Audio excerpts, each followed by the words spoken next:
اعوذ باللہ من الشیطان الرجیم اقرأ بسم ربک الذی خلق۔ اے حبیب صلی اللہ علیہ وآلہ وسلم اپنے رب کے نام سے آغاز کرتے ہوئے پڑھیے جس نے ہر چیز کو پیدا فرمایا۔ خلق الانسان من علق، اس نے انسان کو رحم مادر میں جون کی طرح معلق وجود سے پیدا کیا۔ اقرأ وربک الاکرم، پڑھیے اور آپ کا رب بڑا ہی کریم ہے۔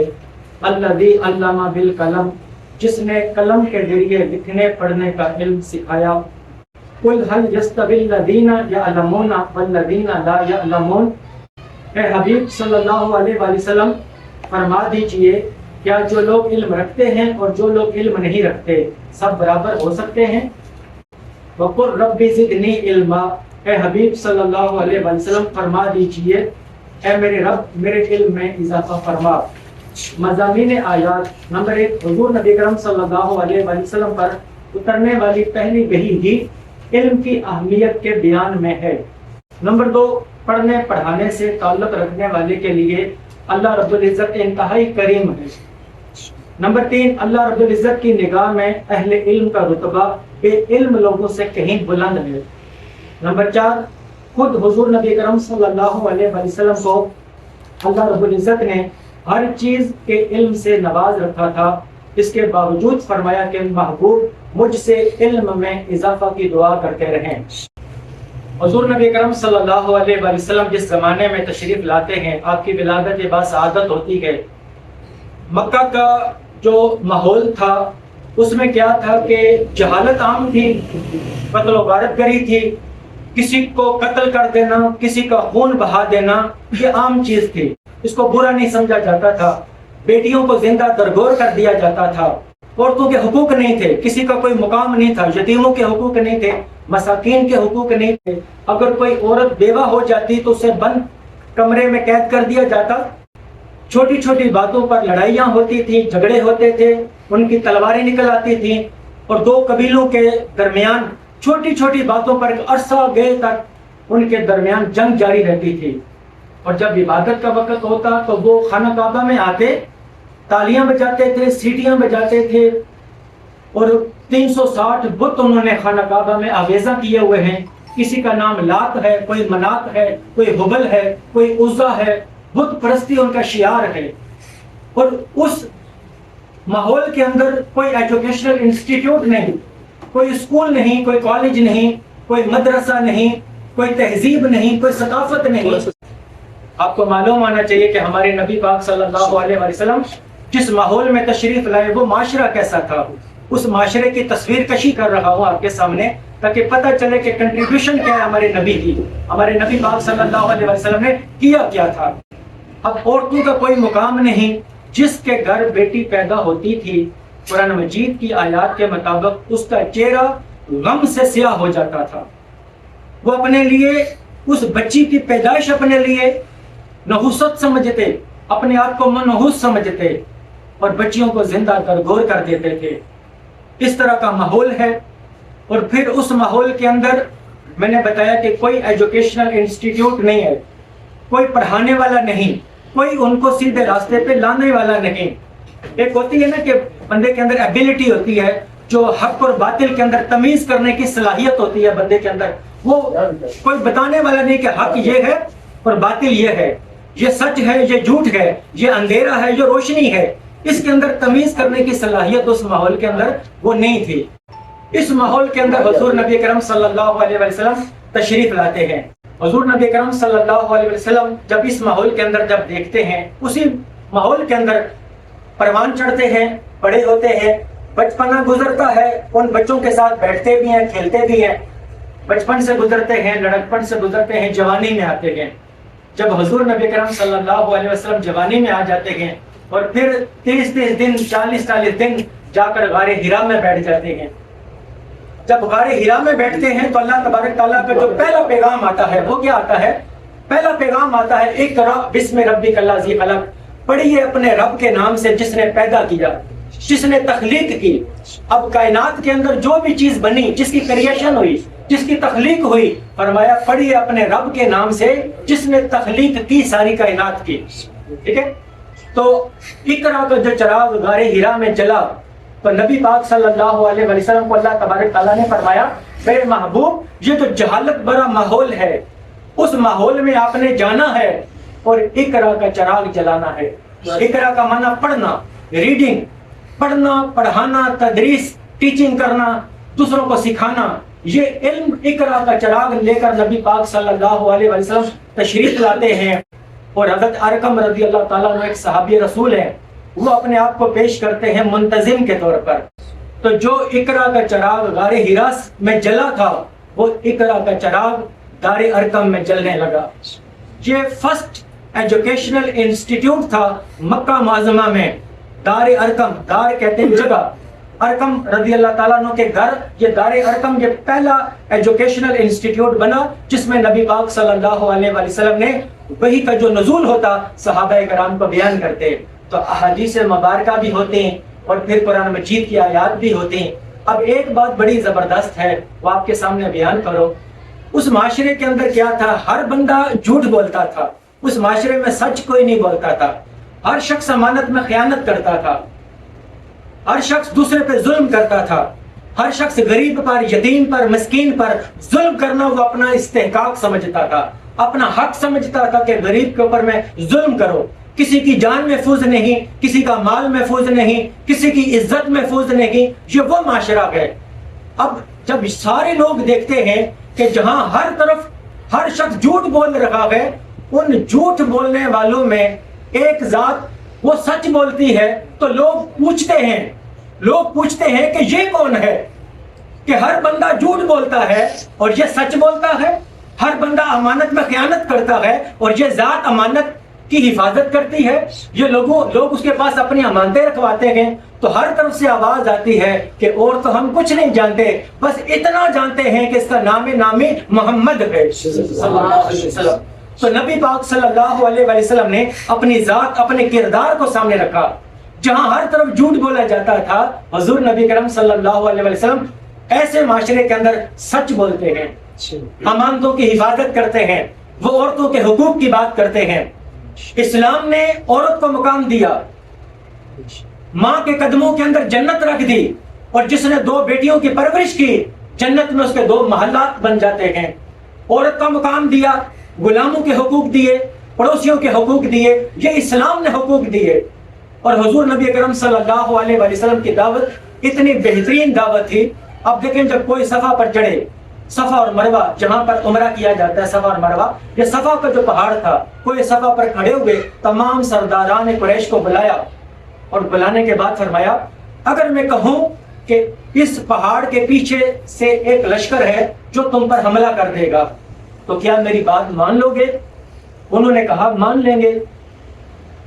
نبی پاک صلی اللہ علیہ وسلم نے فرمایا تم نے تو لشکر کے وجود کو دیکھا نہیں، لیکن انسان مانتا کب ہے؟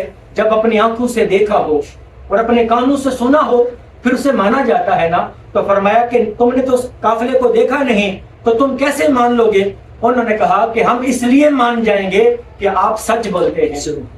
یہ کردار تھا نبی پاک صلی اللہ علیہ وسلم کا۔ اس معاشرے کے اندر دیکھ لیں، جس معاشرے کے اندر ہم لوگ رہ رہے ہیں، اس معاشرے میں بھی آج کیا ہے؟ کوئی شخص سچی خبر نہیں دیتا، ہر بندہ جھوٹ بولتا ہے، فیک نیوز سرکولیٹ کرتی ہیں سوشل میڈیا کے اندر، کوئی شخص ریسرچ نہیں کرتا، تحقیق نہیں کرتا، جو بات ملتی ہے آگے پہنچا دیتا ہے۔ سورہ حجرات کا مطالعہ کریں کہ جب کوئی خبر آپ تک، کوئی فاسق خبر لے کر آتا ہے تو اس کی تحقیق کیا کریں، ایسا نہ ہو کہ آپ کسی قوم کو نقصان پہنچا بیٹھے اور بعد میں پشیمانی کا سامنا کرنا پڑے۔ اور مسلم شریف کے اندر حدیث ہے ایک شخص کے جھوٹا ہونے کے لیے اتنا ہی کافی ہے کہ وہ ہر سنی سنائی بات بغیر تحقیق کے آگے پہنچا دے۔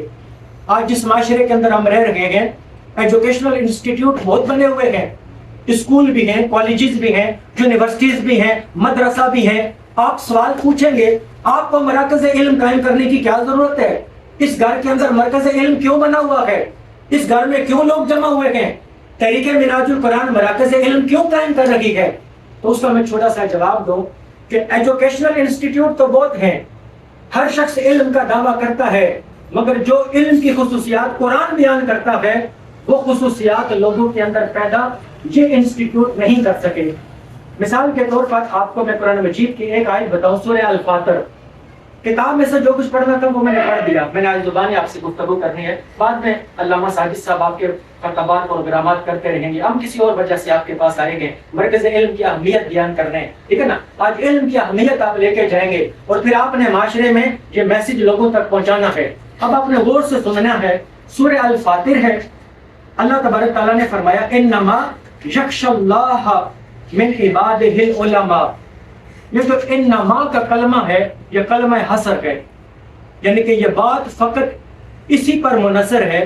فرمایا کہ انما یخشی اللہ من عبادہ, لوگوں میں سے اللہ سے ڈرنے والے فقط وہ لوگ ہیں جو علم رکھنے والے ہیں. ایک کریکٹرسٹک آف نالج فرام قرآن مجید میں سے اگر ایک خصوصیت, ایک کریکٹرسٹک آپ کو بیان کرو تو وہ ہے فیئرنیس آف گاڈ, خدا خوفی.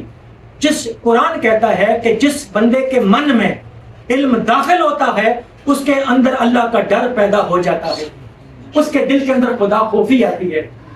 خالی میں آپ کو بتاؤں, اگر خدا کا ڈر, اللہ کا خوف, تقوی انسان کے دل میں آ جائے تو وہ بندہ بتائیں کیا حرام کھائے گا, کیا وہ نماز کو ترک کرے گا, کیا ماں باپ کا نافرمان ہوگا, کیا وہ پڑوسیوں کے حقوق تلف کرے گا, کیا وہ قتل و غارت گری کرے گا, کیا وہ فتنہ و فساد مچائے گا, کیا وہ فرقہ واریت کی آگ جلائے گا, کیا وہ لوگوں سے نفرتیں کرے گا, کیا وہ تنگ نظر ہوگا.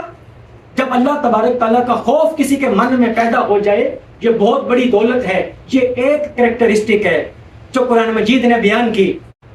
Knowledge should create fearness of God in your personality.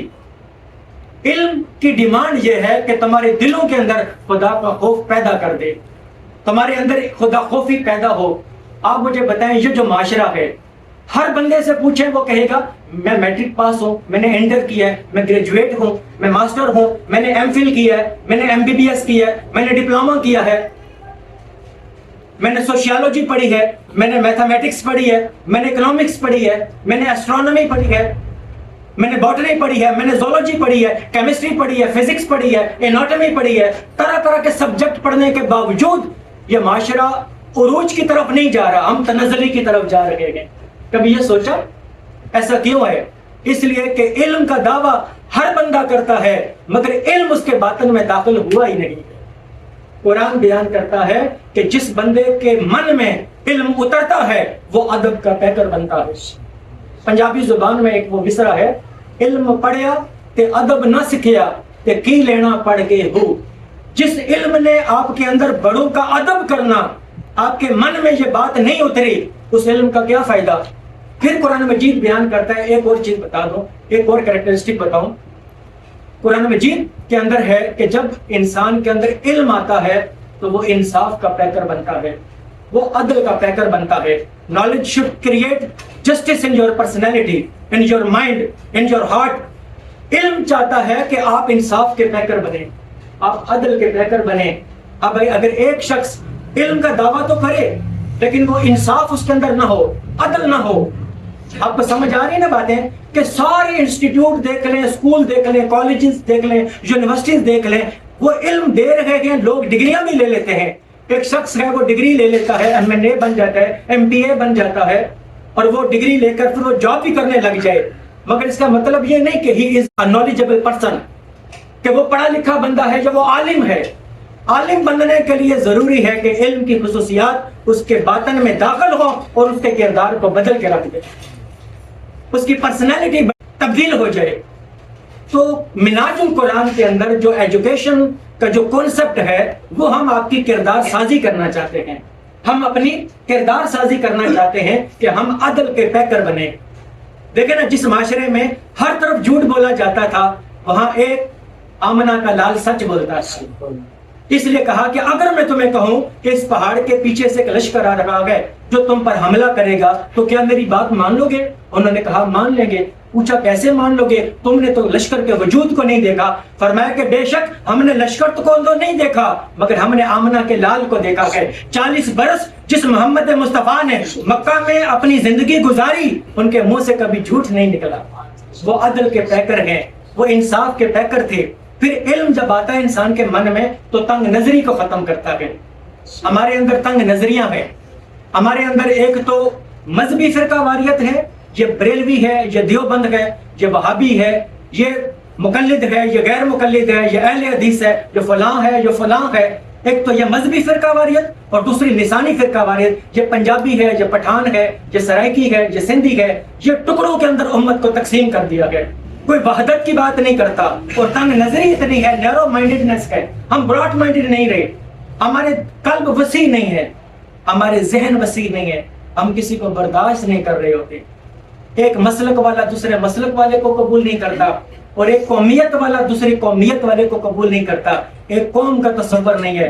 طریقے منہاج القرآن آپ کو ایک قوم بنانا چاہتی ہے.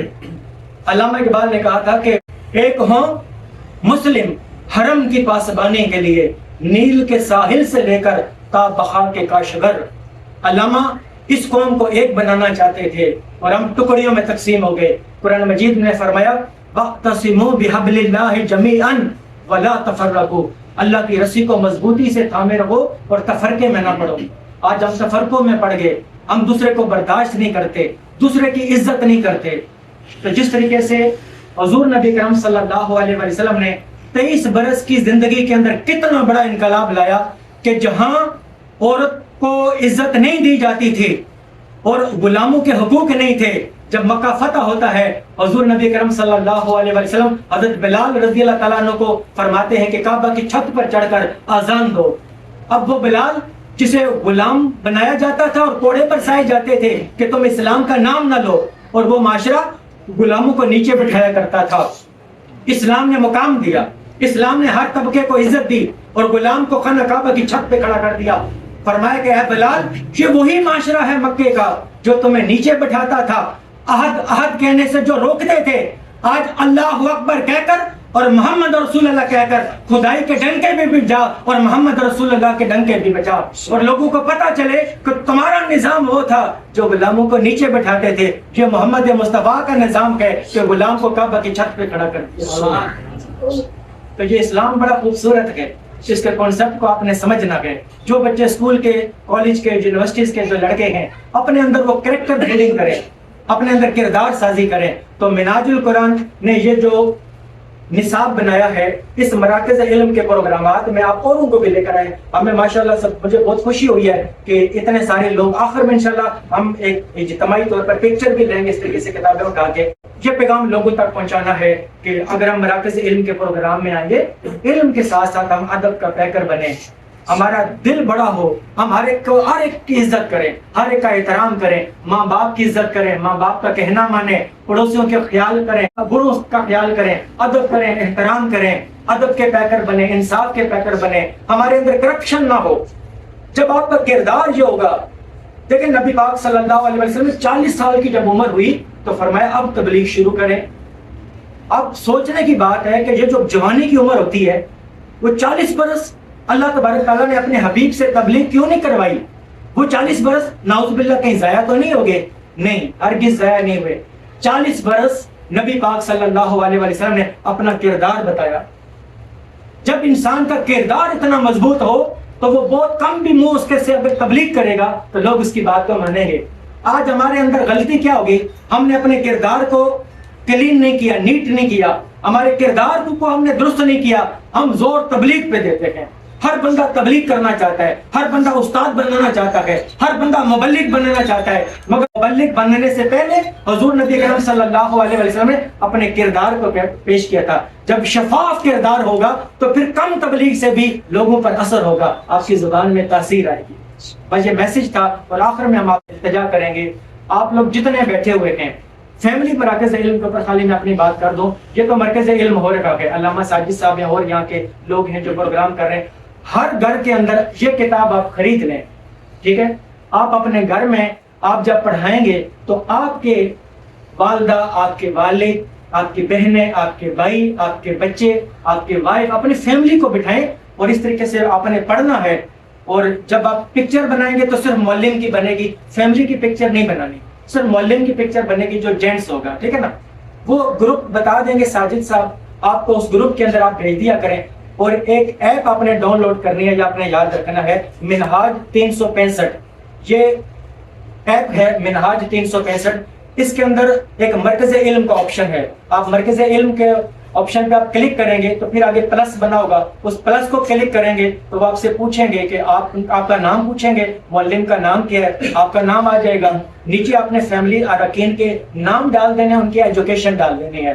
یہ آپ کا اسی وقت آپ کو ہمارے مرکز کی طرف سے آپ کے گھر کا مرکز علم کا نمبر الاٹ ہو جائے گا۔ آج بہت سارے لوگ اس معاشرے کے اندر تبدیلی کی بات کرتے ہیں اور وہ فقط الیکشن تک محدود رہتے ہیں کہ الیکشن ہوگا اور الیکشن میں وزیر اعظم بدل جائے گا تو ہمارے معاشرے میں تبدیلی آ جائے گی۔ لوگوں کی جب تک تربیت نہیں ہوگی اس معاشرے میں تبدیلی کیسے آگی؟ فقط ایک پرائم منسٹر کے بدلنے سے اس معاشرے میں چینج تو نہیں آ جائے گی نا۔ ہم نے لوگوں کے کردار کو بدلنا ہے، لوگوں کو علم سے کنیکٹ کرنا ہے، قرآن سے کنیکٹ کرنا ہے، حدیث سے کنیکٹ کرنا ہے، پھر معاشرے میں ایک بہت بڑی چینج آئے گی۔ تو آپ لوگوں نے کوشش کرنی ہے ہر بندہ اپنے گھر کو مرکز علم بنا لے۔ کیوں؟ اس معاشرے میں جہالت ہے تو جہالت کا خاتمہ کس سے ہوگا؟ علم سے ہوگا۔ تو علم دینے کے لیے آپ کا گھر مرکز علم ہونا چاہیے۔